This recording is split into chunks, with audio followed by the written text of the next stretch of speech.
Alright, I'm revisiting a semi-old friend here. This is Steel String Singer number 2. Right there. I finished off a few projects. So the thing with this amp is originally, I buttoned it up. It was good. The reverb was great. It was great sounding. It was really different than a lot of the other reverbs that I have. Meaning that the reverb sort of tone was very dark. Super dark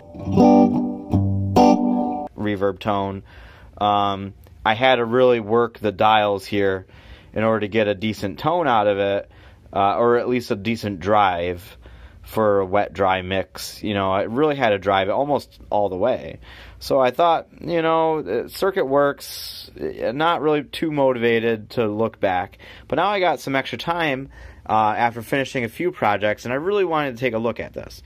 So for the last 48 hours, I was comparing this with Steel String Singer number 1, which I come to find out the reverb is really close to Steel String Singer number 1, this board down here. So I thought I'd look for clues that either the wet-dry mix would be either, something in the dry signal, which was making the wet-dry mix a little bit better. I don't know. I was just looking for anything. One thing I did notice was that there's this 2.2K resistor that some folks theorize, and I went with one of the theories on where it belongs. And Bomba, big shout out to Bomba out there on the forums, but he had pointed me in a different direction, sort of looking back at the Japanese schematic and seeing that this, well, let me see if I can focus here. Try this 2.2K tapped into, just like the Japanese schematic, tapped into the green wire. So I wasn't able, it's really hard to get my soldering iron down here.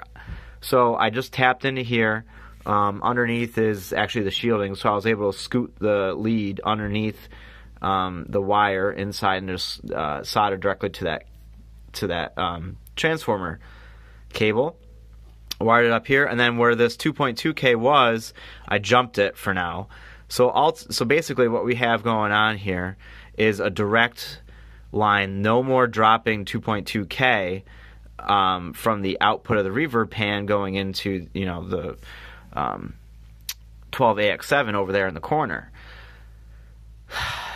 Don't really, it's hard for me to describe what's going on here, but basically we're taking a little bit of the 2.2 and dropping that signal, and also attaching it to the cathode over here, and the cathode network. So we have the two, the resistor and capacitor pair with this 100 ohm resistor going to ground over here, and the result is a very, all that sort of really dark tone was brightened up.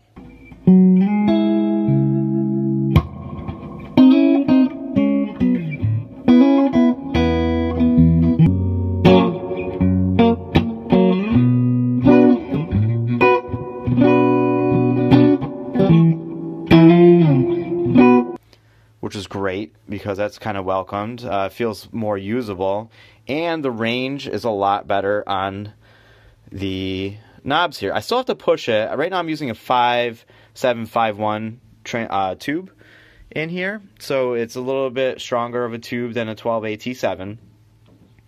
So I'm able to get a little bit more, even more out of it. But overall, I'm quite happy with this change here.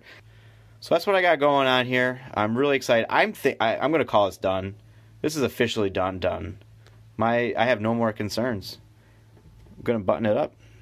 Rock and roll.